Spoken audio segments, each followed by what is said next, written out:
escrito de Naomi Klein, La doctrina del shock. Cuarta parte, Lost in Transition. Mientras llorábamos, mientras nos estremecíamos, mientras llorábamos. Los peores tiempos dan pie a las mejores oportunidades para quienes entienden la necesidad de una reforma económica fundamental. Stefan Hagar y John Williamson, de Political Economic of Policy Reform, 1994. Capítulo 9. Portazo a la historia. Crisis en Polonia, masacre en China. Yo vivo en una Polonia que es actualmente libre y considero que Milton Friedman ha sido uno de los principales arquitectos intelectuales de la libertad de mi país. Leszek Balcerowicz, exministro de Economía de Polonia, noviembre 2004. El estómago segrega una sustancia química cada vez que el dinero que gana se multiplica por 10 y es adictiva. William Browder, gestor monetario estadounidense, sobre el hecho de invertir en Polonia durante los primeros momentos del capitalismo. Bajo ningún concepto debemos dejar de comer por temor a atragantarnos. El Diario del Pueblo, periódico oficial del Estado chino, sobre la necesidad de proseguir con las reformas de liberalización económica tras la masacre de la plaza de Tiananmen. Antes de que cayera el muro de Berlín y se convirtiera, con su desaparición, en el símbolo definitorio del desmoronamiento del comunismo, hubo otra imagen que encarnó la esperanza de la eliminación de las barreras soviéticas. Fue la de Lech Walesa, un electricista de amplio bigote y pelo alborotado, despedido de su empleo años atrás, que, un día de 1980, se encaramó a una valla de acero engalanada con flores y banderas en Gdańsk, Polonia. Aquella valla rodeaba y resguardaba los astilleros Lenin y a los miles de trabajadores que se habían encerrado en su interior para protestar contra la decisión tomada por el Partido Comunista de aumentar el precio de la carne, y Walesa le escaló para unirse a estos y convertirse en su líder. La huelga de los trabajadores fue una demostración de desafío sin precedentes contra el gobierno, controlado por Moscú, que había regido los destinos de Polonia durante 35 años. Nadie sabía qué sucedería. ¿Enviaría Moscú sus tanques? ¿Dispararían sobre los huelguistas para obligarlos a volver al trabajo? A medida que transcurría la huelga, el estallido se iba convirtiendo en un foco de democracia popular en medio de un país autoritario. Los trabajadores ampliaron sus peticiones. No querían que sus vidas laborales siguieran estando bajo el control directo de apparatchiks del partido, que pretendían hablar en nombre de la clase obrera. Querían un sindicato independiente propio y querían el derecho a negociar y a ir a la huelga. Sin esperar permiso de las autoridades, acordaron en votación formar ese sindicato y lo denominaron Solidarność, Solidaridad. Era 1980, un año en el que el mundo se enamoró de Solidaridad y de su líder, Lech Walesa. Walesa, que por entonces contaba 36 años de edad, sintonizaba tanto con las aspiraciones de los trabajadores de Polonia que parecían mantener una comunión espiritual. «Comemos el mismo pan», bramó ante el micrófono del astillero de Gdańsk. Se refería no solo a las intachables credenciales obreras del propio Walesa, sino también al poderoso papel que el catolicismo desempeñaba en este nuevo movimiento pionero. Las autoridades del partido veían la religión con malos ojos, por lo que los trabajadores exhibían su catolicismo como un auténtico símbolo de valentía y hacían cola para comulgar detrás de las barricadas. Walesa, una tonificante mezcla de personaje subido de tono y devoto religioso, inauguró el primer despacho de Solidaridad con un crucifijo de madera en una mano y un ramo de flores en la otra. Cuando llegó el momento de firmar el primer acuerdo laboral histórico entre Solidaridad y el gobierno, Wałęsa estampó su nombre en el documento con un gigantesco bolígrafo de recuerdo que llevaba impreso el retrato de Juan Pablo II. La admiración era mutua. El Papa polaco le dijo a Wałęsa que tenía presente a Solidaridad en sus oraciones. Solidaridad se extendió por las minas, los astilleros y las fábricas del país a un ritmo desaforado. En solo un año, contaba ya con 10 millones de miembros, casi la mitad de la población polaca en edad de trabajar. Tras haber conquistado el derecho a negociar, Solidaridad empezó a realizar avances concretos. Una semana laboral de 5 días en lugar de 6 y mayor participación en la gestión de las fábricas. Cansados de vivir en un país que rendía culto a una clase obrera idealizada, pero que abusaba de los trabajadores reales, los afiliados de Solidaridad denunciaban la corrupción y la brutalidad de los funcionarios de un partido que no correspondía ante el pueblo de Polonia, sino ante los lejanos y aislados burócratas de Moscú. Todo el deseo de democracia y de autodeterminación reprimido por la dominación del partido único se vertía en las delegaciones sindicales locales de Solidaridad, que propiciaban además un éxodo masivo de miembros del Partido Comunista. Moscú se dio cuenta de que aquel movimiento era la amenaza más grave que se le presentaba en su imperio del Este. Dentro de la Unión Soviética, la oposición seguía procediendo principalmente de determinados activistas defensores de los derechos humanos, muchos de los cuales se ubicaban en la derecha política. Pero los miembros de Solidaridad no podían ser tan fácilmente tachados de títeres del capitalismo. Eran trabajadores que empuñaban martillos y llevaban hollín incrustado en los poros de su piel. Eran precisamente las personas que debían constituir, según la retórica marxista, la base del partido. Aún más amenazante resultaba el hecho de que el proyecto de Solidaridad ofrecía justamente aquello que lo que adolecía el partido: democracia en vez de autoritarismo, descentralización en vez de centralización, participación en vez de burocracia, y sus 10 millones de miembros tenían sin duda capacidad suficiente para paralizar por completo la economía polaca si se lo proponían. Porque como el propio Wałęsa decía en tono provocativo, los trabajadores podían perder alguna que otra batalla política, pero no pueden obligarnos a trabajar como ellos quieran. Si quieren que fabriquemos tanques, fabricaremos tranvías, y los camiones solo irán hacia atrás si los hacemos así. Sabemos cómo vencer al sistema, somos alumnos del sistema. El compromiso democrático de Solidaridad movió incluso a algunos miembros del aparato interno del partido a rebelarse. Yo era una ingenua al creer que unos pocos hombres malvados eran los responsables de los errores del partido, explicó a un diario polaco Marian Arendt, miembro del Comité Central del Partido Comunista. Ahora ya no tengo esa clase de espejismos.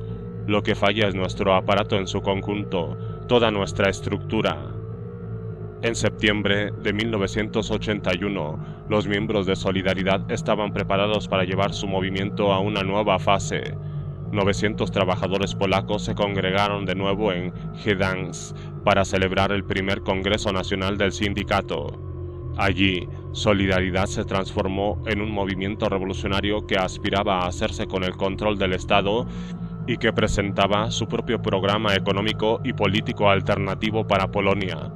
El plan de Solidaridad afirmaba cosas como la siguiente: exigimos una reforma democrática y dirigida al autogobierno en todos los niveles de gestión, y un nuevo sistema socioeconómico que combine la planificación, el autogobierno y el mercado. La pieza central era un proyecto radical para las ingentes empresas que administraban directamente el Estado y en las que trabajaban millones de afiliados de Solidaridad.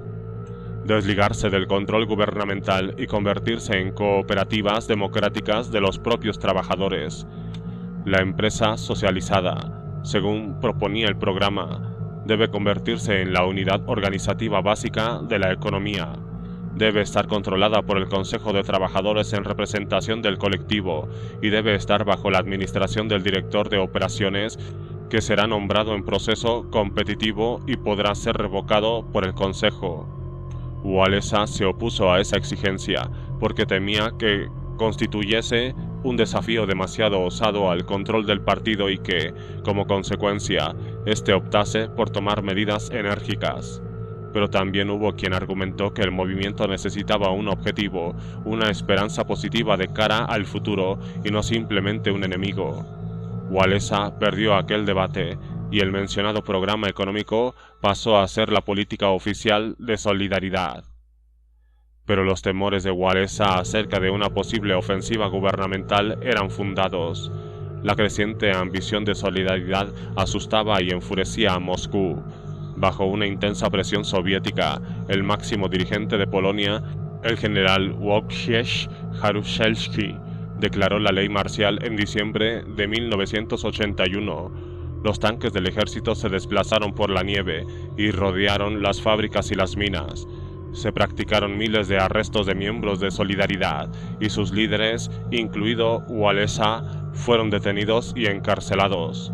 Según la revista Times, los soldados y la policía emplearon la fuerza para dispersar a los trabajadores que oponían resistencia y dejaron al menos 7 personas muertas y centenares heridas en Katowice, cuando los mineros contraatacaron con hachas y palancas. Solidaridad pasó a la clandestinidad, pero durante los 8 años siguientes de dominación del Estado policial, la leyenda del movimiento no hizo más que agrandarse. En 1983, a Walesa le fue concedido el Premio Nobel de la Paz, aunque seguía pasando sobre él una orden de restricción de movimientos y no pudo recoger el galardón en persona. El sillón del Nobel de la Paz está vacío, declaró el representante del comité del Nobel en la ceremonia. Hagamos un esfuerzo aún mayor, pues, por escuchar el discurso silencioso procedente de ese asiento sin ocupar.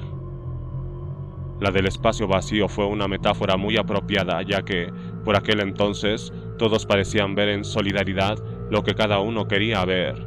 El comité del Nobel vio a un hombre que no blandía otra arma que la de la huelga pacífica. La izquierda veía en el movimiento una redención, una versión del socialismo que no estaba manchada por los crímenes de Stalin o de Mao. La derecha veía la demostración de que los estados comunistas respondían con brutal fuerza a cualquier expresión de disensión, hasta la más moderada de ellas. Los movimientos de defensa de los derechos humanos veían a un gran número de personas encarceladas solamente por sus creencias. La Iglesia Católica veía en Solidaridad a un aliado contra el ateísmo comunista, y Margaret Thatcher y Ronald Reagan vieron en aquellos sucesos una abertura, una grieta en la armadura soviética, aun cuando Solidaridad luchaba por la misma clase de derechos que ambos líderes trataban por todos los medios de invalidar en sus propios países. Cuanto más se prolongaba la ilegalización, mayor fuerza cobraba la mitología de Solidaridad.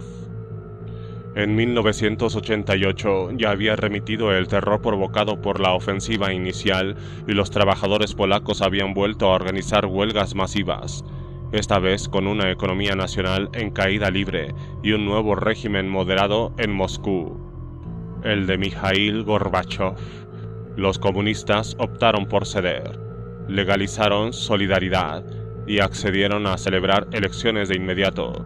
Solidaridad se dividió en dos. A partir de aquel momento existirían el sindicato y una nueva sección, el Comité Ciudadano de Solidaridad, que sería el que participaría en las elecciones. Ambos órganos se hallaban inextricablemente conectados. Los líderes de Solidaridad eran los candidatos que se presentaban a los comicios y, dado que el programa electoral era un tanto vago, los únicos detalles concretos sobre el futuro político que proponía Solidaridad se hallaba en el programa económico de la sección sindical. El propio Walesa optó por no presentarse y mantenerse en sus funciones de presidente del sindicato, pero fue el rostro de la campaña de su partido hermano que se apoyó en el lema: "Con nosotros estáis más seguros". Los resultados fueron humillantes para los comunistas y espléndidos para Solidaridad. De las 261 circunscripciones en las que Solidaridad presentó candidatos, salió victoriosa en 260.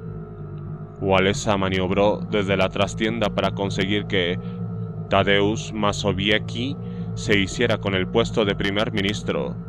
Mazowiecki no tenía, ni mucho menos, el carisma de Wałęsa, pero como director del Seminario de Solidaridad era considerado uno de los más destacados intelectuales del movimiento.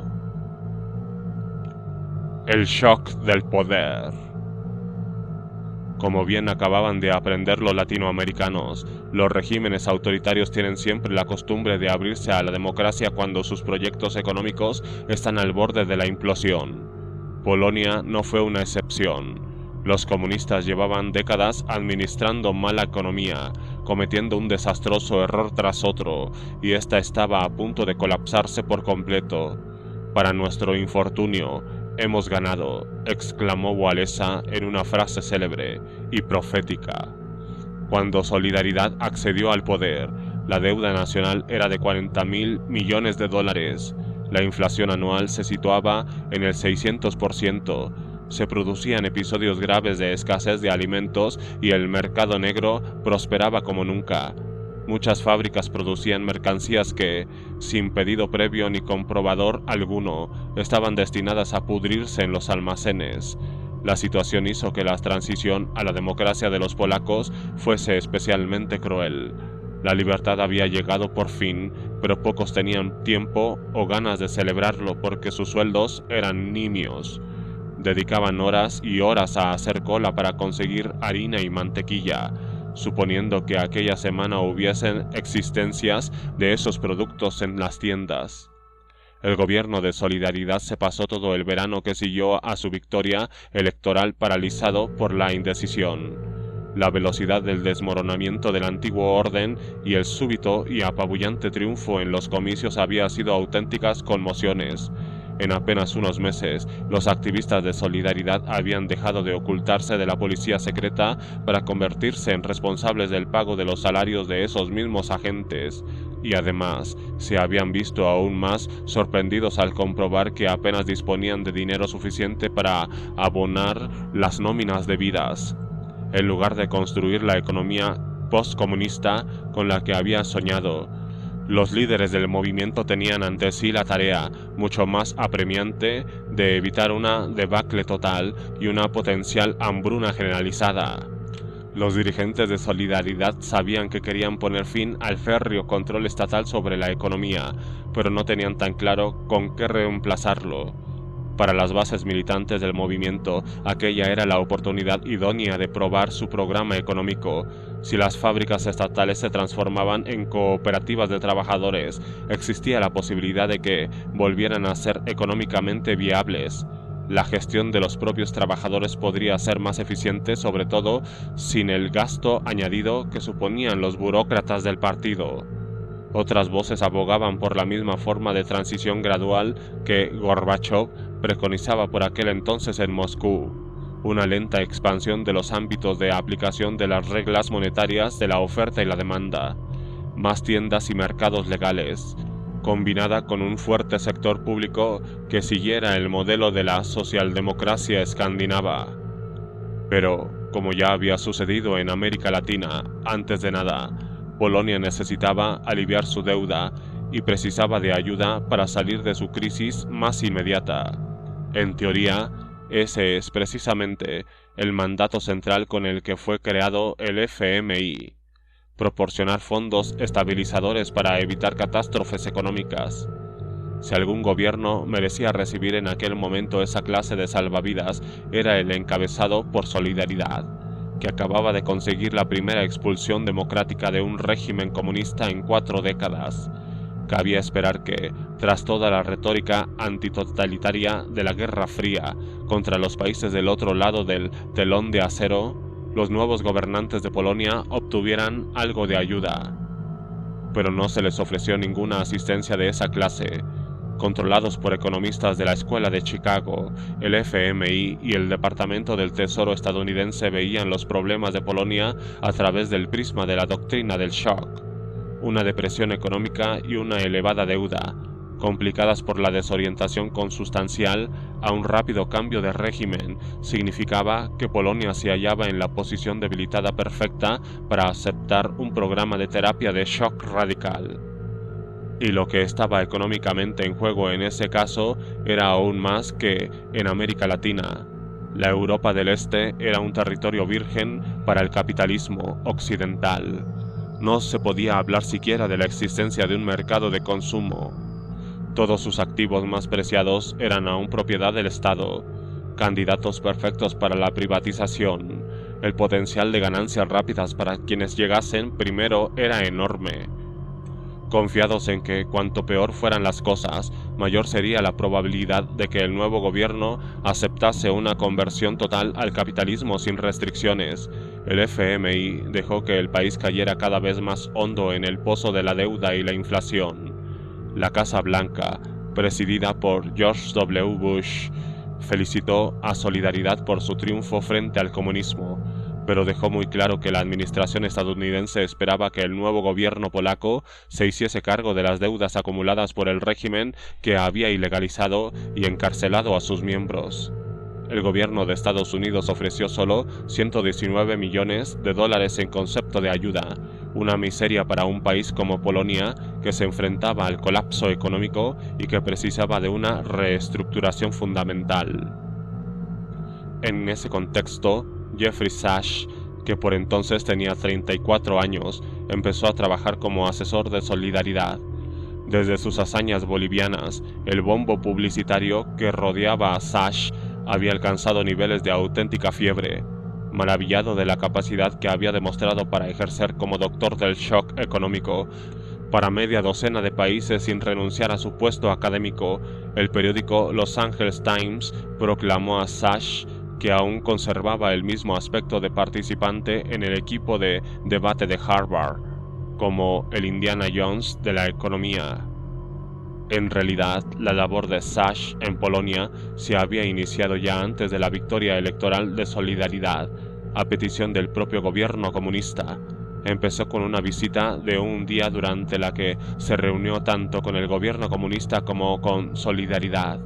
Había sido George Soros, el multimillonario financiero y comerciante de divisas, quien había reclutado a Sachs para que llevara a cabo un papel más directo sobre el terreno.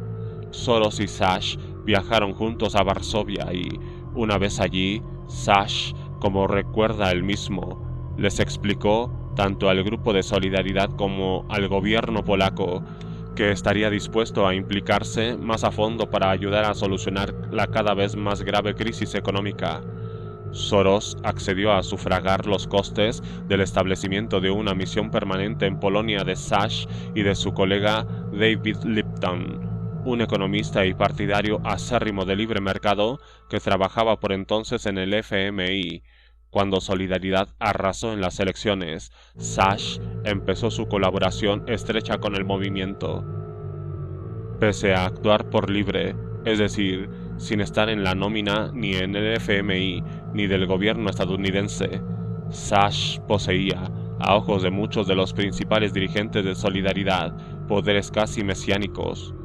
Gracias a sus contactos de alto nivel en Washington y a su reputación legendaria, parecía estar en posesión de la clave para desbloquear las ayudas y el alivio de la deuda, lo que pasaba por ser la única posibilidad del nuevo gobierno. Sachs dijo entonces que Solidaridad debía negarse sencillamente a pagar las deudas heredadas y se mostró confiado en ser capaz de movilizar $3.000 millones en ayudas, una fortuna comparada con lo que Bush había ofrecido. Había ayudado a que Bolivia consiguiera préstamos del FMI y a que renegociara sus deudas, así que no parecía haber motivos para dudar de él. La ayuda vino, sin embargo, con un precio muy definido. Para que Solidaridad lograra acceder a los contactos y las dotes persuasivas de Sachs, el gobierno tendría que adoptar lo que en la prensa polaca se daría en llamar el Plan Sachs o su terapia de shock. La trayectoria en el mercado era aún más radical que la impuesta en Bolivia. Además de la eliminación de los controles de precios de la noche a la mañana y del recorte drástico de subsidios y subvenciones, el Plan Sachs propugnaba la venta de las minas, los astilleros y las fábricas estatales al sector privado. Aquello entraba directamente en contradicción con el programa económico defendido por Solidaridad, basado en la propiedad de los trabajadores. y aunque los líderes nacionales del movimiento habían dejado de hablar de las ideas más controvertidas de aquel programa, seguían siendo auténticos artículos de fe para muchos miembros de base. Sash y Lipton redactaron el plan de terapia de shock de la transición polaca en una sola noche. Constaba de 15 páginas y, según afirmó Sash, era la primera vez, creo, que alguien había puesto por escrito un plan integral para la transformación de una economía socialista en una economía de mercado. Sash estaba convencido de que Polonia tenía que dar ese salto de un borde a otro del abismo institucional inmediatamente porque, además de sus otros problemas, también estaba al borde de un proceso hiperinflacionario. Si este se desencadenaba, dijo, se produciría un desmoronamiento fundamental, un auténtico desastre sin paliativos. Sash impartió diversos seminarios personales a dirigentes clave de Solidaridad, algunos de hasta 4 horas de duración, explicándoles el plan. También se dirigió a las autoridades electas de Polonia en grupo. A muchos de los líderes de Solidaridad no les agradaron en absoluto las ideas de Sash. El movimiento se había formado a raíz de una revuelta contra los drásticos aumentos de precios impuestos en su momento por los comunistas y ahora Sash les estaba diciendo que hicieran lo mismo, pero a una escala mucho más generalizada. De hecho, les explicó que podrían salirse con la suya, precisamente porque Solidaridad contaba con un gran depósito de confianza entre la población, lo que era tan extraordinario como crucial. Los líderes de Solidaridad no tenían previsto consumir esa confianza con unas políticas que iban a causar penalidades extremas entre sus propias bases, pero los años pasados en la clandestinidad, en prisión y en el exilio también habían servido para alienarlos de dichas bases. Según explica el editor polaco Przemysław Wielgosz, la cúpula dirigente del movimiento había quedado separada en la práctica. Sus apoyos no provenían ya de las fábricas y las plantas industriales, sino de la Iglesia. Los líderes también estaban desesperados por conseguir una solución rápida, aunque fuese dolorosa, y eso mismo era lo que les ofrecía Sash. ¿Esto funcionará? Es lo que quiero saber. ¿Funcionará?, preguntó Adam Michnik, uno de los más célebres intelectuales de Solidaridad. Sash no vaciló. Esto es bueno. Funcionará. Sash solía referirse a Bolivia como el modelo que Polonia debía emular. Hasta tal punto la mencionaba que los polacos se cansaron de oír hablar tanto de aquel lugar. Me encantaría visitar Bolivia, explicó en una ocasión un dirigente de Solidaridad a un periodista. Estoy seguro de que es un sitio encantador y muy exótico, solo que no quiero ver Bolivia aquí. Lech Walesa desarrolló un particular sentimiento de antipatía hacia Bolivia, como le confesaría Gonzalo Sánchez de Losada, Goni, en una reunión que ambos celebraron años después con motivo de una cumbre, cuando ambos eran presidentes de sus respectivos países. Vino hacia mí, según explicó Goni, y me dijo: siempre he querido conocer a un boliviano, sobre todo a un presidente boliviano, porque siempre nos obligan a tomar medicinas de los más amargos, diciéndonos que tenemos que hacerlo porque eso fue lo que hicieron los bolivianos. Ahora que le conozco, parece usted un tipo tan malo, pero hay que ver lo mucho que he llegado a odiarlos a ustedes.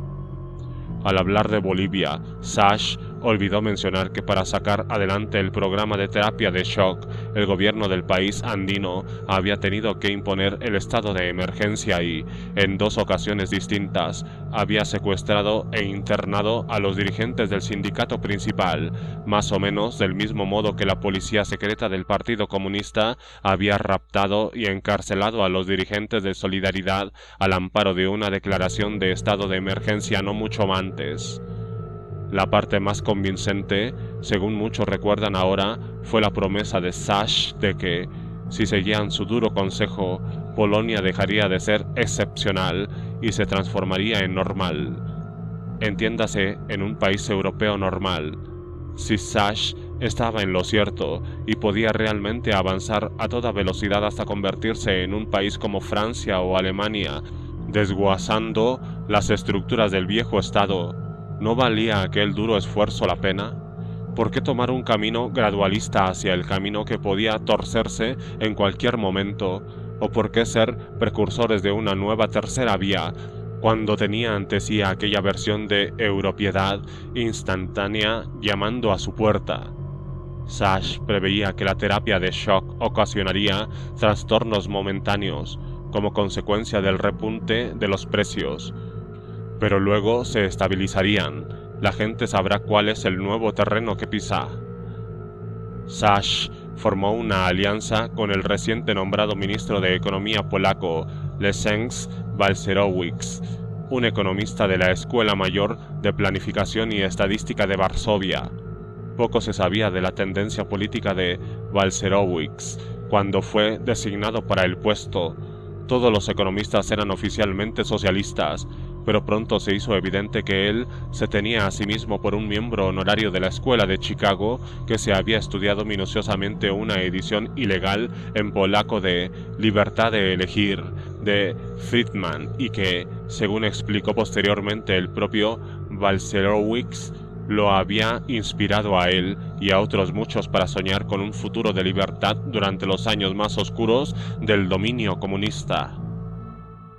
La versión integrista del capitalismo postulado por Friedman distaba mucho de lo que Wałęsa había estado prometiéndole al país aquel mismo verano. Este seguía insistiendo en que Polonia iba a dar con esa tercera vía, más generosa que, según él mismo describió en una entrevista con Barbara Walters, iba a ser una mezcla. No será capitalismo, será un sistema mejor que el capitalismo y que rechazará todo lo que el capitalismo tiene de malo. Muchos sugirieron que el arreglo rápido que Sash y Balcerowicz proporcionaban no era más que un mito y que la terapia de shock, lejos de catapultar a Polonia hacia la buena salud y la normalidad, generaría un caos de pobreza y desindustrialización aún mayor que antes. El nuestro es un país pobre y débil.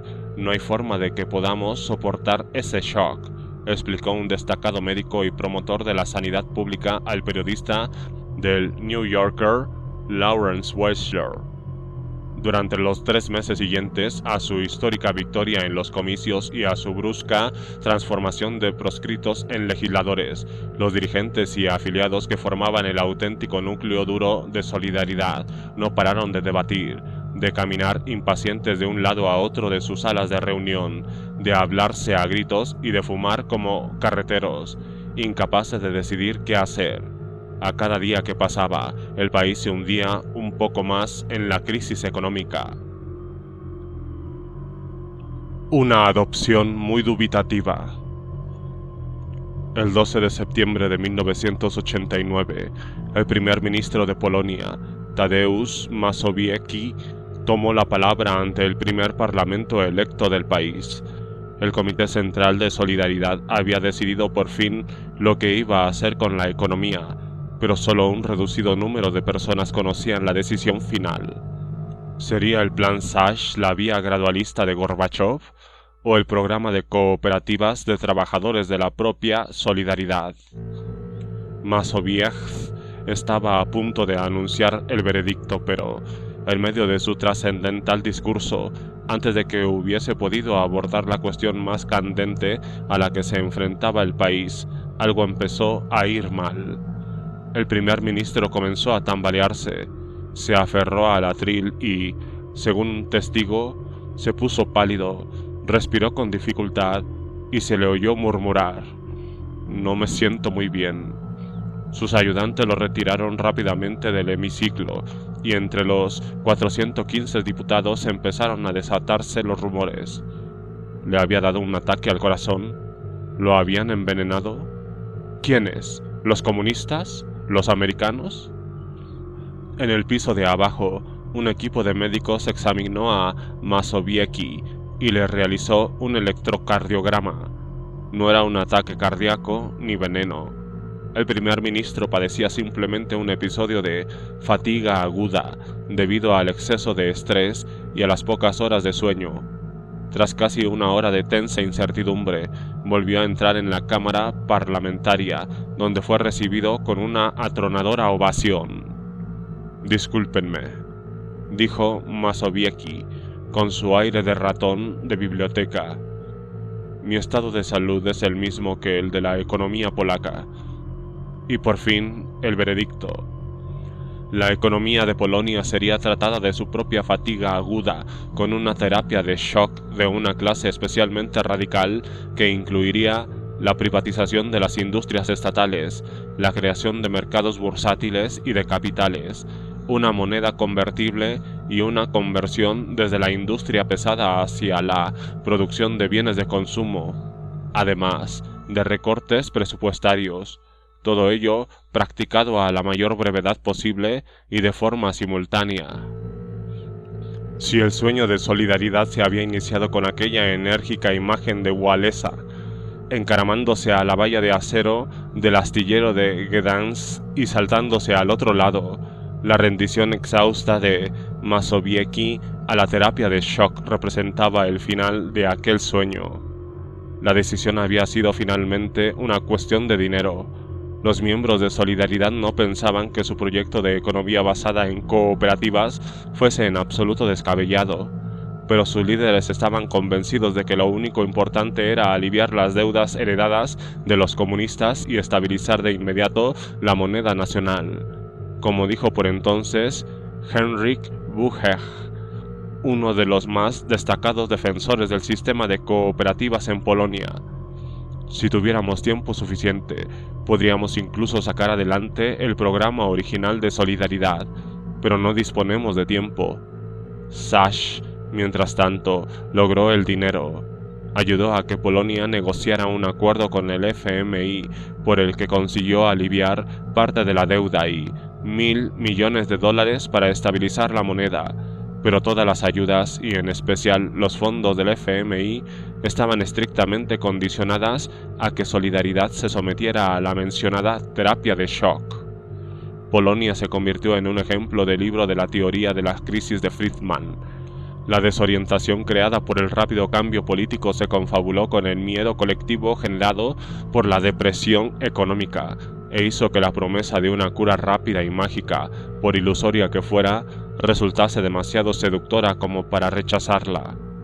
Alina Bortnowska, defensora de los derechos humanos, escribía a la velocidad de los cambios durante aquel periodo como la diferencia entre el paso de los años en la vida de los perros y en la vida de las personas.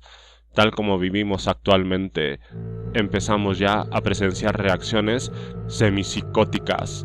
No podemos esperar que la gente actúe conforme a lo que más le conviene cuando está tan desorientada que no sabe o ha dejado de importarle qué es lo que más le conviene. Balcerowicz, el ministro de Economía de entonces, admitió posteriormente que la utilización de aquel contexto de emergencia había sido una estrategia deliberada, un modo, como todas las tácticas de shock, de dispersar la oposición.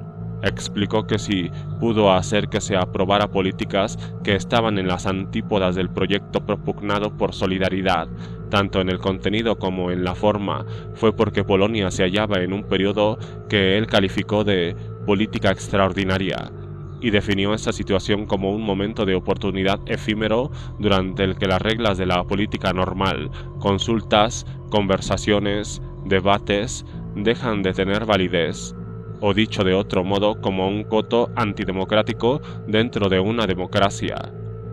La política extraordinaria, explicó, constituye, por definición, un periodo de discontinuidad evidente en la historia de un país. Podría tratarse de un periodo de crisis económica muy profunda, de desmoronamiento del sistema institucional previo, o de liberación de una dominación extranjera, o del fin de una guerra. En Polonia, los tres fenómenos convergieron en 1989. Gracias a tan extraordinarias circunstancias, él pudo enviar al garete los debidos procesos legales y forzar una aceleración radical del procedimiento legislativo con el fin de aprobar el paquete de medidas de la terapia de shock. A principios de los años 90, la teoría de Balcerowicz sobre los periodos de política extraordinaria llamó considerablemente la atención de los economistas de Washington, y no era para menos. Apenas 2 meses después de que Polonia anunciara su aceptación de la terapia de shock, decidió algo que cambiaría el curso de la historia y dotaría al experimento polaco de significación mundial. En noviembre de 1989, el muro de Berlín era derribado entre el júbilo popular, la ciudad se convertía en un festival de posibilidades y la bandera de la MTV era plantada entre los escombros, como si Berlín Este fuese la superficie de la luna. De pronto, parecía que el mundo entero estaba viviendo el mismo tipo de existencia acelerada que los polacos. La Unión Soviética se hallaba al borde de la desmembración. El apartheid sudafricano daba sus últimos estertores y en América Latina, Europa del Este y Asia no dejaban de caer regímenes autoritarios. Además, conflictos bélicos de tan larga duración como los de Namibia y el Líbano estaban tocando a su fin. Por todas partes se derrumbaban los viejos regímenes, pero los nuevos que tenían que ocupar su lugar todavía no habían acabado de tomar forma.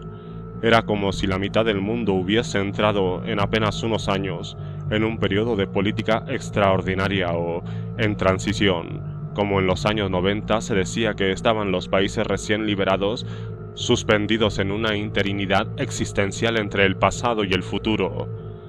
Según Thomas Carothers, uno de los líderes del llamado aparato de promoción democrática del gobierno estadounidense durante la primera mitad de la década de los 90, creció espectacularmente el conjunto de países en transición, y cerca de 100 de ellos, aproximadamente unos 20 en América Latina, 25 en la Europa del Este y la antigua Unión Soviética, 30 en el África subsahariana, 10 en Asia y 5 en Oriente Medio, estaban atravesando algún proceso de mudanza espectacular de un modelo a otro.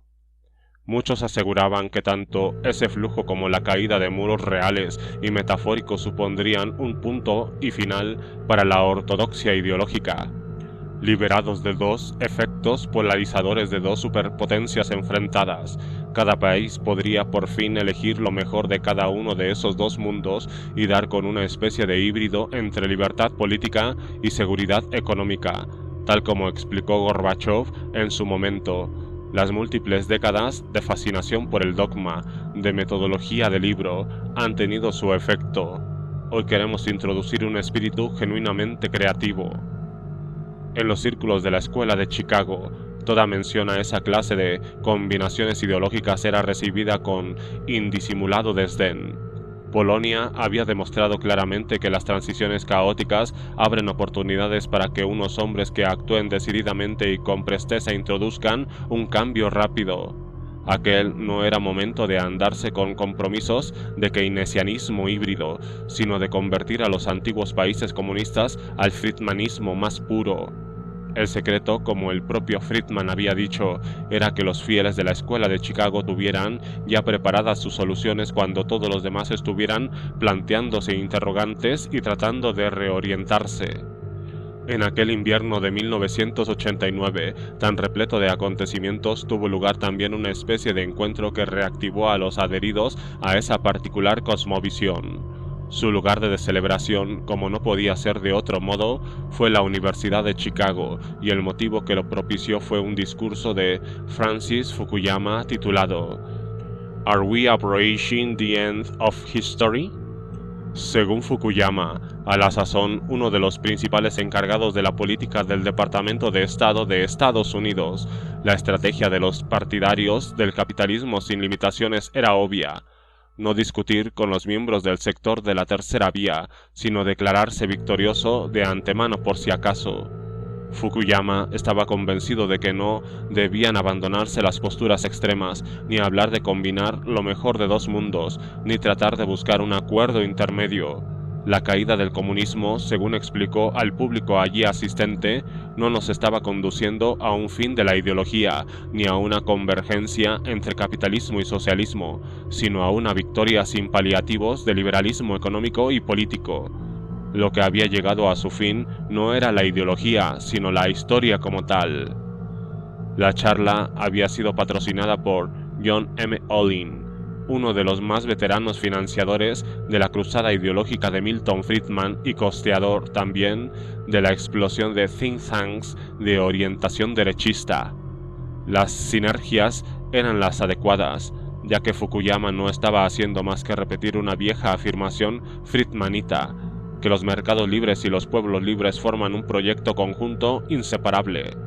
Fukuyama llevó esa tesis a un nuevo y más audaz territorio al sostener que los mercados desregulados de la esfera económica, combinados con la democracia liberal de la esfera política, representaban el punto final de la evolución ideológica de la humanidad y la forma definitiva de gobierno humano. De ese modo, democracia y capitalismo radical no solo habían quedado fundidos entre sí, sino también con la modernidad, el progreso y la reforma. Quienes se oponían a la fusión estaban, además de equivocados, anclados aún en la historia, según expresión del propio Fukuyama, lo que equivalía a decir que se habían autodescartado para el rapto divino, puesto que todos los demás ya habían trascendido a un plano celestial post-histórico. Aquel argumento constituía un magnífico ejemplo de la ilusión de lo democrático en la que tanto esmero había puesto la escuela de Chicago, muy en el estilo de la privatización y el libre comercio que el FMI había introducido a hurtadillas en América Latina y en África, bajo la tapadera de los programas de estabilización de emergencia. Fukuyama trataba de inyectar subrepticiamente el mismo tipo de altamente controvertido programa en la oleada pro-democrática que se alzaba desde Varsovia hasta Manila.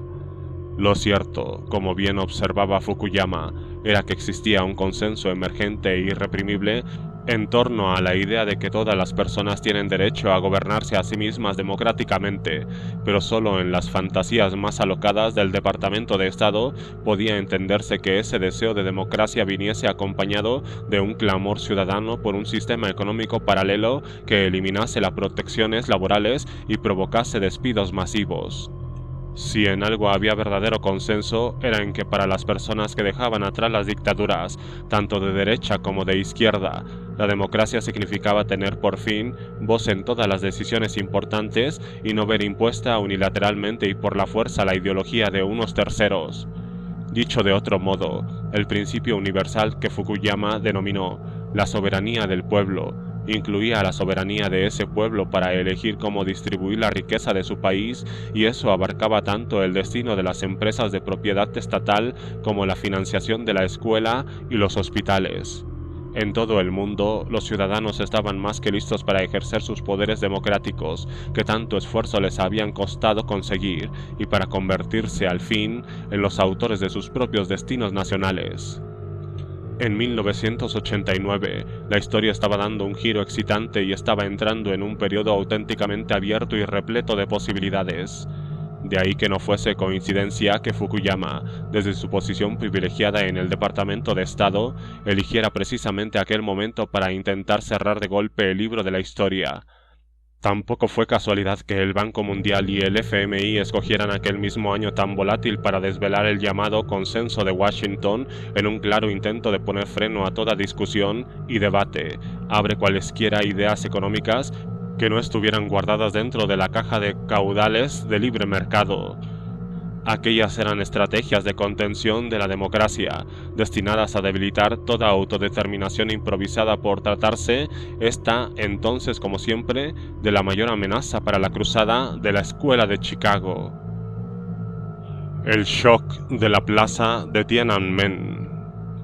Uno de los primeros lugares en los que la atrevida proclama de Fukuyama quedó desacreditada de inmediato fue en China. Fukuyama había pronunciado su conferencia en febrero de 1989. 2 meses después estallaba en Pekín un movimiento prodemocrático que organizó sentadas y manifestaciones masivas en la plaza de Tiananmen. Fukuyama aseguraba que las reformas democráticas y las de libre mercado eran procesos gemelos, imposibles de desdoblar. Sin embargo, en China, el gobierno estaba haciendo precisamente eso, desligar ambos procesos. Estaba realizando grandes esfuerzos para desregular los salarios y los precios y ampliar el ámbito de acción del mercado, pero, al mismo tiempo, estaba firmemente decidido a oponerse a toda reivindicación de elecciones democráticas o de reconocimiento de los derechos humanos. Los manifestantes, por su parte, exigían democracia, pero muchos de ellos estaban en contra de las medidas gubernamentales de promoción del capitalismo sin restricciones, un detalle del que la prensa occidental olvidó informar en la mayoría de sus noticias y reportajes sobre el mencionado movimiento popular. En China, la democracia y la teoría económica de la Escuela de Chicago no estaba yendo de la mano, ni mucho menos, sino que ocupaba posiciones enfrentadas a uno y otro lado de las barricadas levantadas en torno a la plaza de Tiananmen. A principios de los años 80, el gobierno chino, liderado entonces por Deng Xiaoping, estaba obsesionado por evitar una reedición de su país de lo que acababa de suceder en Polonia, donde los trabajadores habían podido formar un movimiento independiente que desafiaba el monopolio que ejercía el Partido Comunista sobre el poder. Pero lo que preocupaba a los máximos dirigentes chinos no era la posibilidad de que desapareciese la industria de propiedad estatal y las comunas agrícolas que constituían el fundamento del Estado comunista. De hecho, el propio Deng se había convertido en un entusiasta de la reconversión de la economía del país hacia una economía de empresa. Hasta tal punto llegaba su entusiasmo que, en 1980, su gobierno invitó a Milton Friedman a visitar China para impartir tutorías a centenares de funcionarios de alto nivel, profesores y economistas del partido sobre los elementos fundamentales de la teoría del libre mercado. Todos los asistentes habían sido expresamente invitados y tenían que mostrar sus invitaciones para asistir a los cursillos. Recordaba Friedman a propósito de sus oyentes en Pekín y Shanghai. Su mensaje central giró en torno a lo mucho mejor que vivía la gente corriente en los países capitalistas que en los países comunistas. El ejemplo que utilizó fue el Hong Kong, una zona de capitalismo puro que Friedman admiraba desde hacía tiempo por su carácter dinámico e innovador, producto de la libertad personal, el libre comercio, los bajos impuestos y la mínima intervención estatal. Según afirmó, Hong Kong, pese a no ser una democracia, era más libre que Estados Unidos porque su gobierno participaba menos en la economía. La definición de libertad según Friedman, en la que las libertades políticas son secundarias o, incluso, innecesarias en comparación con la libertad del comercio sin restricciones, se ajustaba perfectamente al proyecto de futuro que tomaba forma por aquel entonces en el Politburó chino. El partido quería abrir la economía a la propiedad privada y el consumismo sin renunciar a su propio control de poder. Un plan que garantizaba que, en el momento en que los activos de Estado fuesen puestos a subasta, las autoridades del partido y sus familiares serían las primeras en hacerse con los pedazos de negocio más rentables. Según esta idea de la transición, las mismas personas que controlaban el Estado bajo el comunismo lo seguirían controlando bajo el capitalismo, pero disfrutando al mismo tiempo de una mejora sustancial del estilo de vida.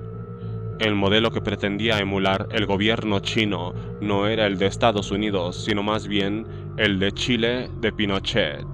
Mercados libres combinados con un control político autoritario, posibilitado por una represión de mano de hierro. Desde el primer momento, Deng entendió con claridad que la represión sería crucial. Bajo Mao, el Estado chino había ejercido un control brutal sobre su pueblo, deshaciéndose de los oponentes y enviando a los disidentes a campos de reeducación. Pero la represión de Mao se había llevado a cabo en nombre de los trabajadores y contra la burguesía. Ahora el partido iba a emprender su propia contrarrevolución y pediría a los trabajadores que cedieran muchas de sus prestaciones sociales y de su seguridad para que una minoría pudiera recaudar enormes beneficios. Aquella no iba a ser tarea fácil.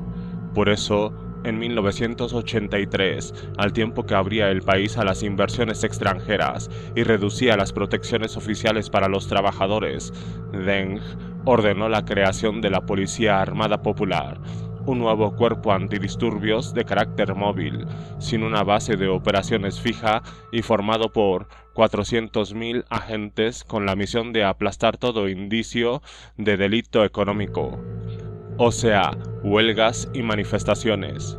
Según el historiador Maurice Meissner, un gran especialista en China, la Policía Armada Popular contaba con su arsenal con helicópteros y porras eléctricas estadounidenses, y varias unidades fueron enviadas a Polonia para que recibieran formación antidisturbios. Allí estudiaron las tácticas que se habían empleado contra la Solidaridad durante el periodo en el que el país estuvo bajo la ley marcial. Muchas de las reformas de Deng tuvieron éxito y fueron populares. Los agricultores adquirieron un mayor control sobre sus vidas y el comercio regresó a las ciudades. Pero a finales de la década de 1980, Deng empezó a introducir medidas que resultaron marcadamente antipopulares, especialmente entre los trabajadores urbanos. Se eliminaron los controles que pesaban sobre los precios, con lo que estos se dispararon. Se abolió la seguridad del empleo garantizado, lo que generó oleadas de desempleados y se abrieron profundas desigualdades entre los ganadores y los perdedores del cambio hacia la nueva China.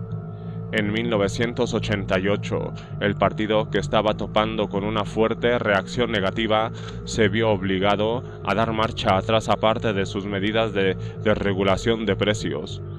También causaba creciente indignación la corrupción y el nepotismo flagrante que se practicaba en el partido. Numerosos ciudadanos chinos querían más libertad dentro del mercado, pero el término reforma parecía cada vez más una especie de nombre en clave para referirse a la transformación de los dirigentes del partido en magnates de los negocios, ya que muchos de ellos tomaban ilegalmente posesión de activos que anteriormente manejaban como burócratas del Estado. Ante el peligro de que el experimento de libre mercado se fuese al garete, Milton Friedman recibió de nuevo una invitación para visitar China, una reedición en cierto modo de lo sucedido cuando los de Chicago y los Pirañas habían solicitado su ayuda en 1975 a raíz de que su programa hubiese desatado una revuelta interna en Chile. Una visita de alto nivel de gurú de mayor fama mundial del capitalismo era justamente el impulso que los reformadores chinos necesitaban.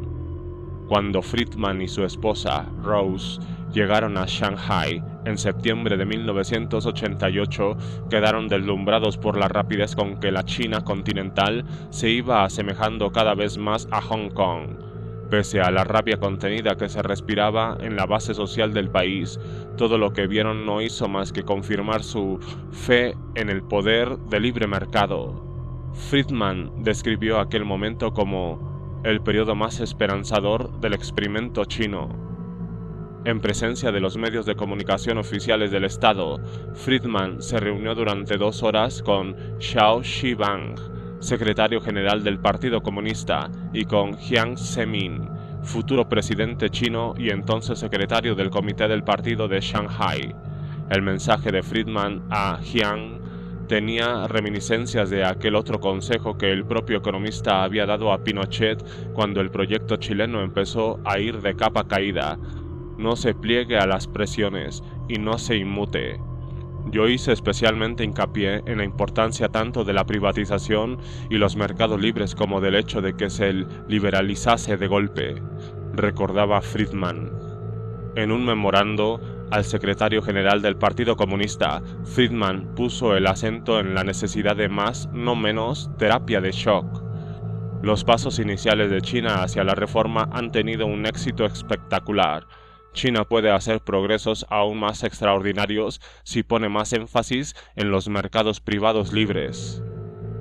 Poco después de regresar a Estados Unidos de aquel viaje, Friedman, recordando las críticas que había tenido que soportar por haber asesorado a Pinochet, escribió, por pura travesura, una carta al director de un periódico estudiantil en la que denunció a sus críticos por su doble rasero.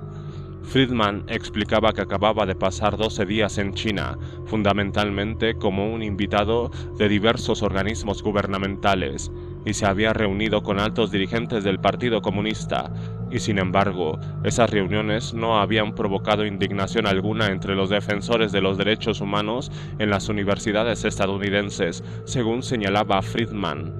Curiosamente, di el mismo consejo a China que a Chile, y concluía preguntándose con sarcasmo: ¿debería estar preparado para una avalancha de protestas por haber estado dispuesto a asesorar a un gobierno tan maléfico? Meses después, aquella traviesa carta adquiría connotaciones mucho más siniestras cuando el gobierno chino empezó a emular muchas de las tristemente famosas tácticas de Pinochet. El viaje de Friedman no surtió el efecto deseado. Las fotos publicadas en los diarios oficiales en las que se podía ver al profesor dando sus bendiciones a los burócratas del partido no consiguieron hacer entrar en razón a la población.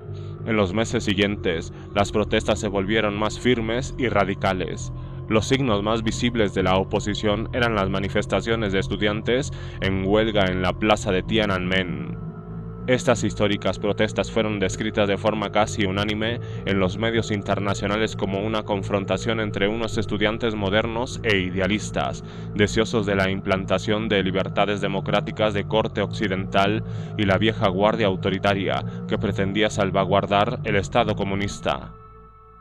Recientemente ha surgido otro análisis sobre el significado de lo acontecido en su momento en Tiananmen, que pone en cuestión la versión mayoritaria y atribuye al friedmanismo un lugar central en aquella historia.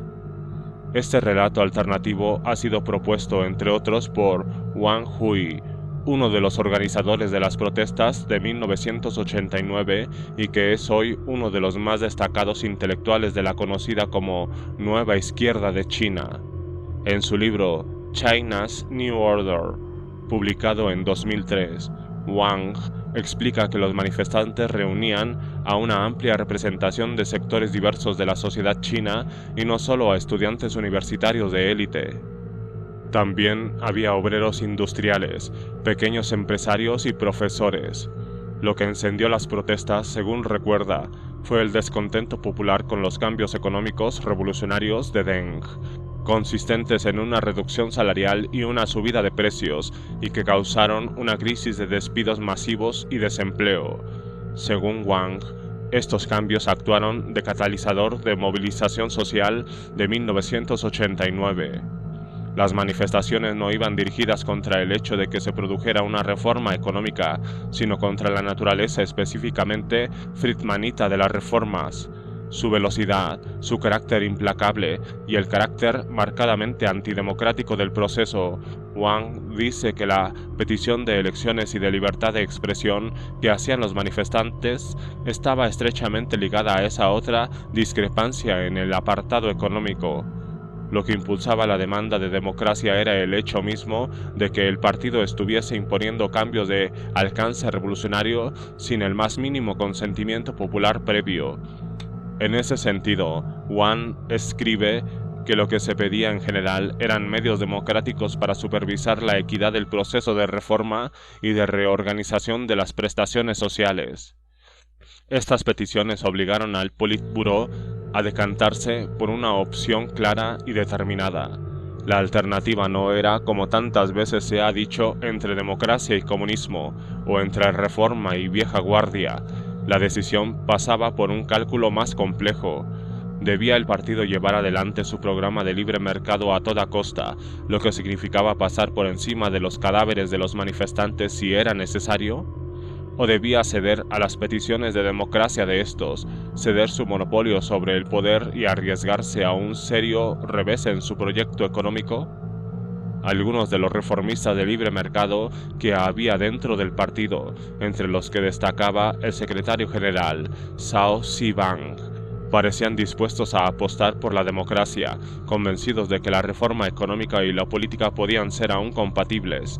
Pero había otros elementos más poderosos del propio partido que no deseaban en absoluto asumir ese riesgo. Pronto se conocería el veredicto.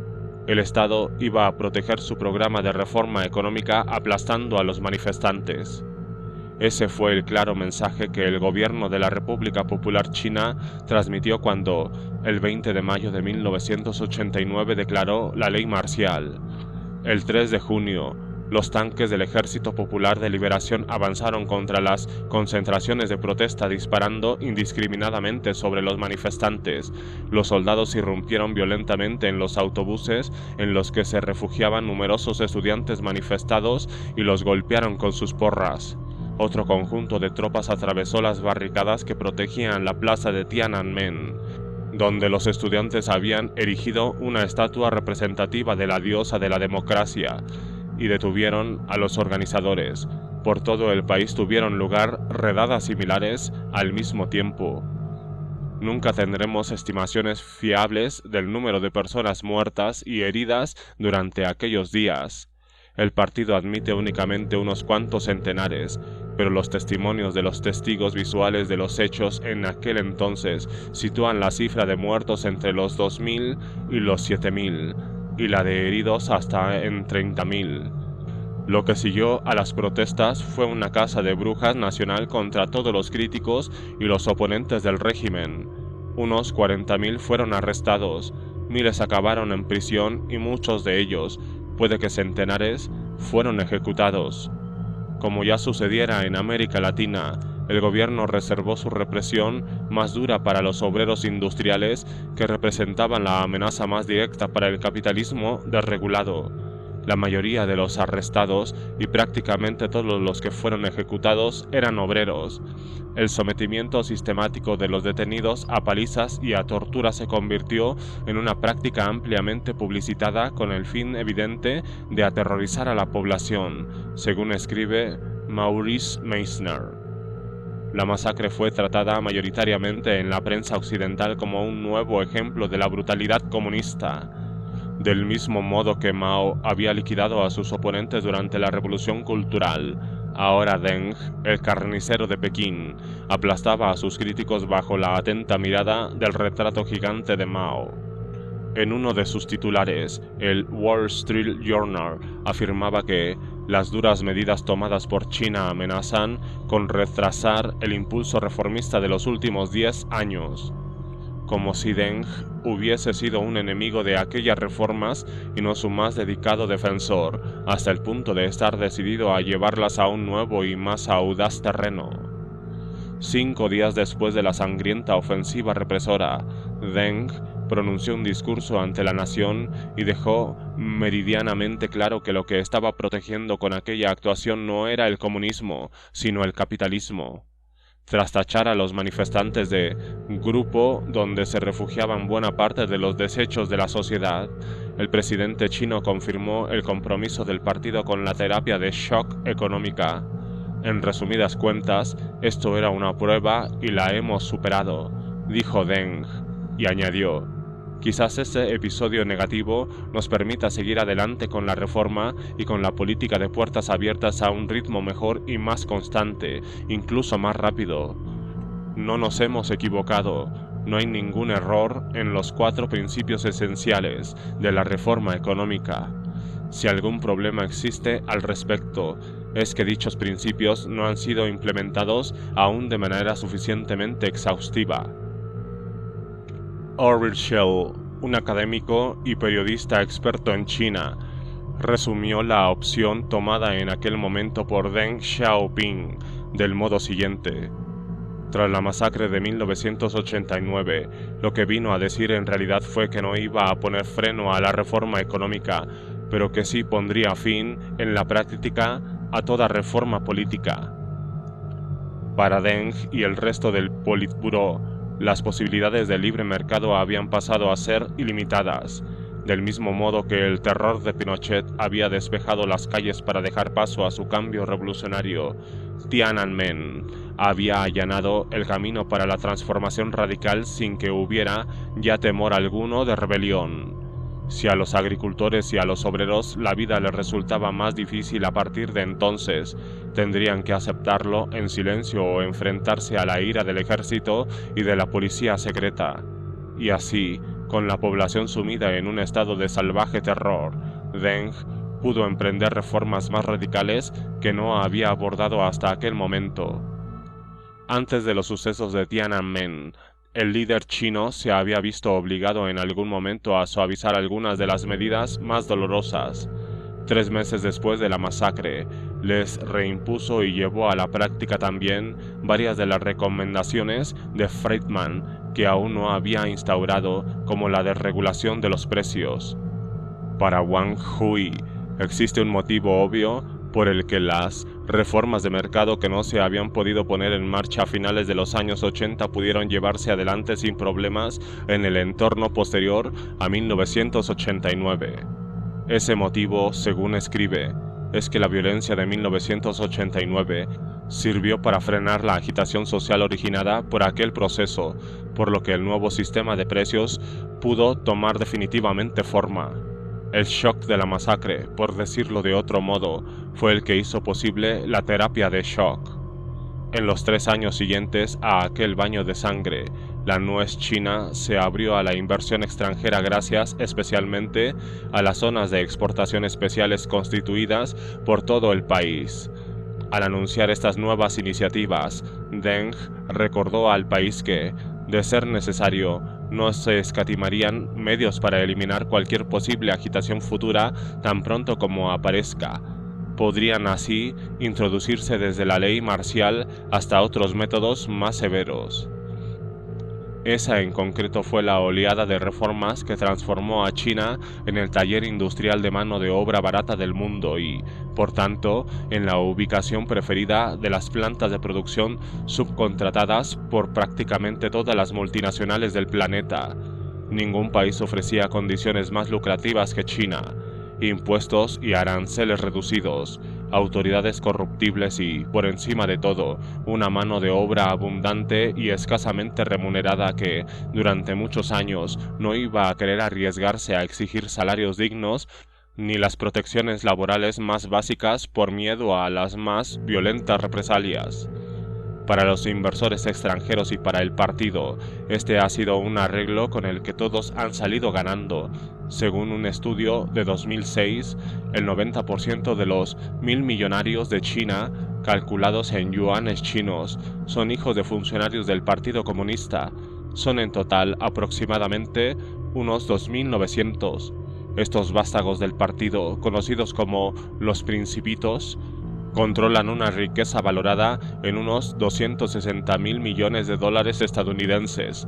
Se trata de un calco del Estado corporativista del que Chile fue precursor en tiempos de Pinochet, una puerta giratoria entre las élites empresariales y políticas que unen su poder para eliminar a los trabajadores como fuerza política organizada. Este acuerdo de colaboración es apreciable hoy en día en el modo en que las empresas multinacionales mediáticas y tecnológicas ayudan al Estado chino a espiar a sus propios ciudadanos y a asegurarse de que cuando los estudiantes realicen búsquedas por internet de expresiones como masacre de la plaza de Tiananmen o incluso democracia, no aparezca ningún resultado en pantalla. La creación de la sociedad de mercado actual no fue consecuencia de una secuencia de hechos espontáneos, escribe Wang Hui, sino de la interferencia y la violencia estatales.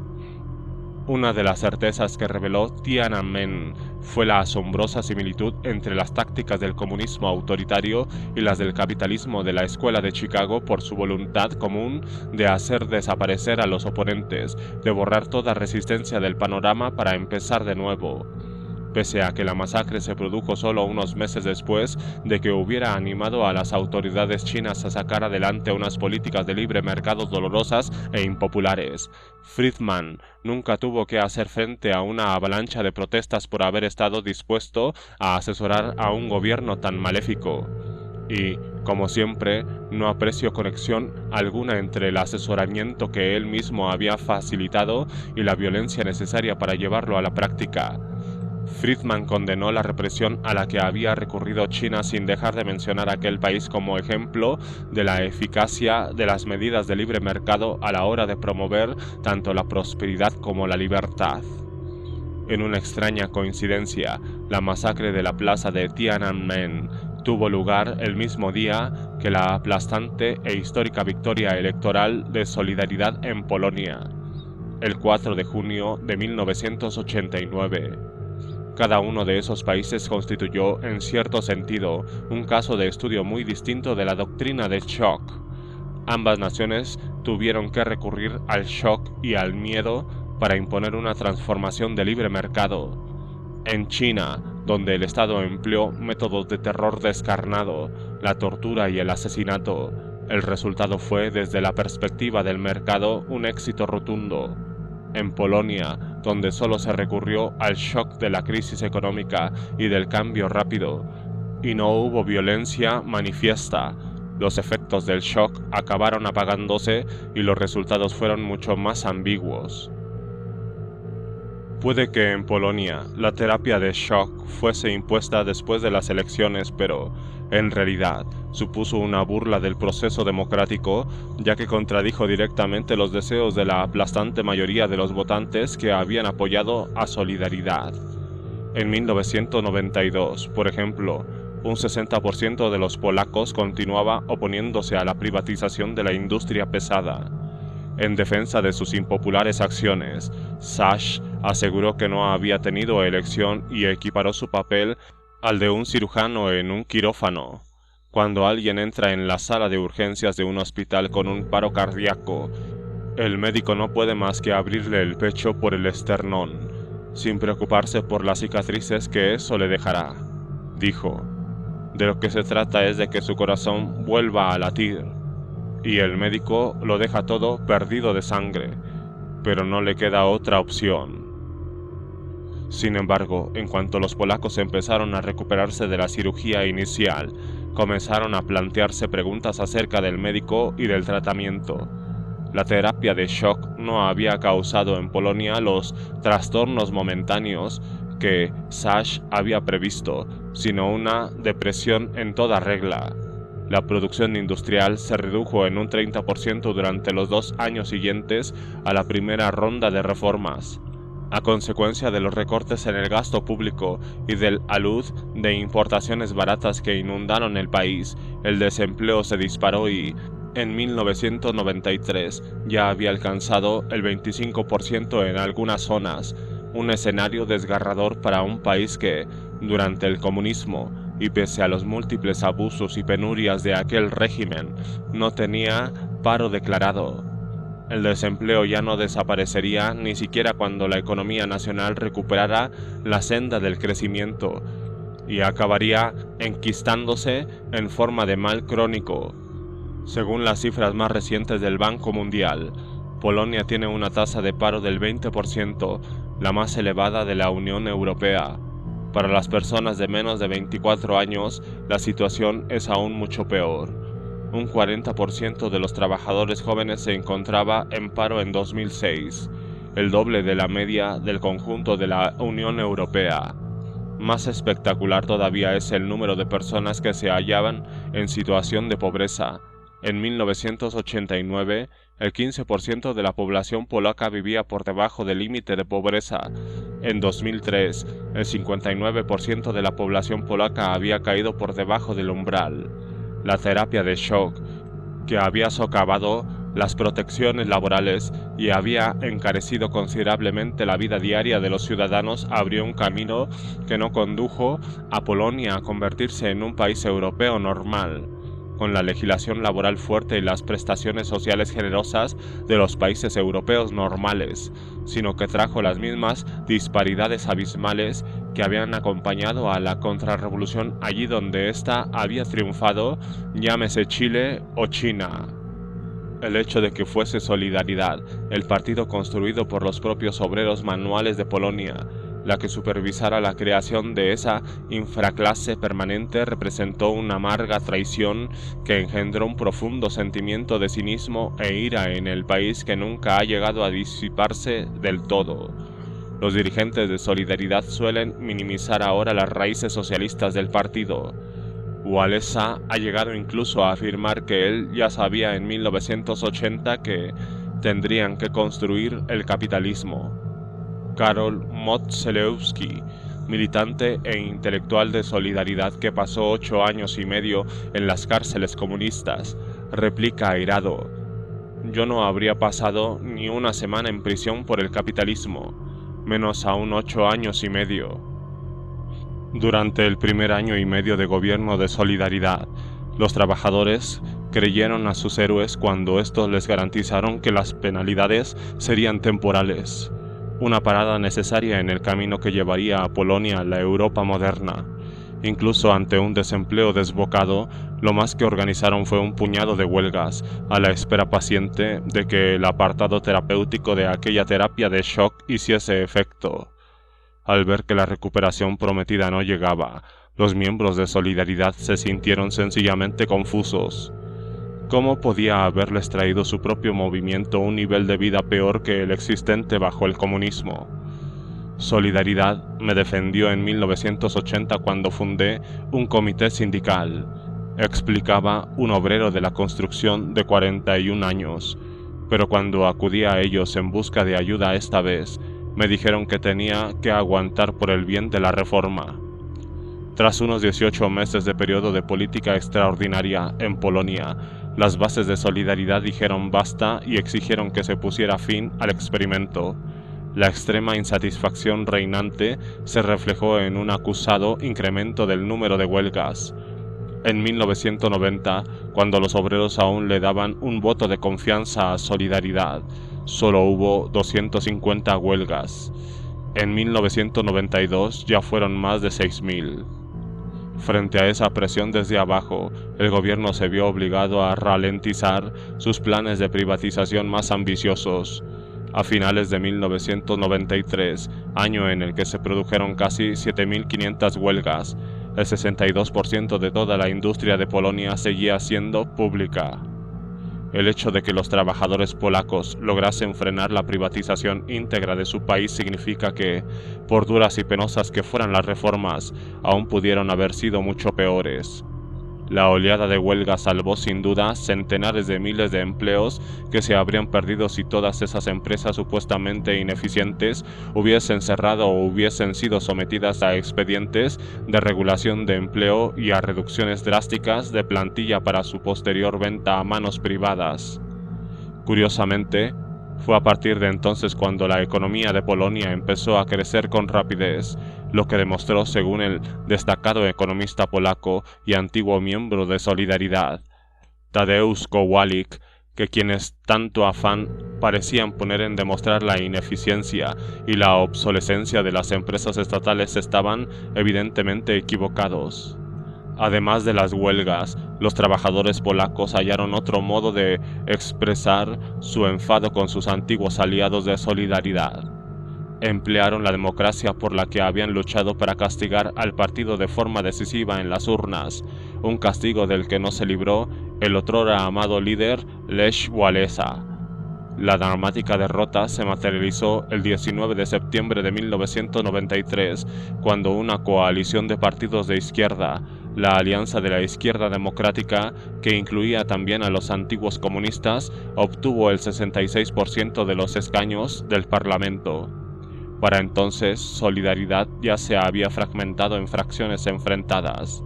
La facción sindical consiguió menos del 5%, por lo que dejó de tener grupo parlamentario propio, y el nuevo partido liderado por Mazowiecki, el primer ministro, obtuvo apenas el 10,6% de los escaños, todo un sonoro rechazo a la terapia de shock. Aún así, en los años siguientes y al tiempo que decenas de países se esforzaban por hallar el modo de reformar sus economías, los detalles más incómodos de lo sucedido en Polonia, las huelgas, las derrotas electorales, los cambios radicales de política, fueron acallados hasta caer en el olvido. Polonia pasó así a la historia como modelo, como prueba de que las transformaciones radicales hacia el libre mercado pueden producirse democrática y pacíficamente. Toda historia, y las que se cuentan sobre los países en transición, con aún más razón, tienen gran parte de mito, pero la que habitualmente se narra sobre lo acontecido en Polonia y China mejora con mucha la realidad. En Polonia, la democracia fue empleada como arma contra los mercados libres en la calle y en las urnas.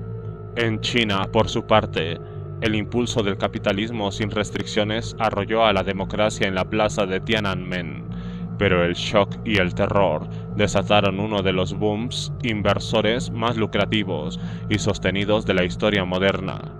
Un nuevo milagro nacido de una masacre.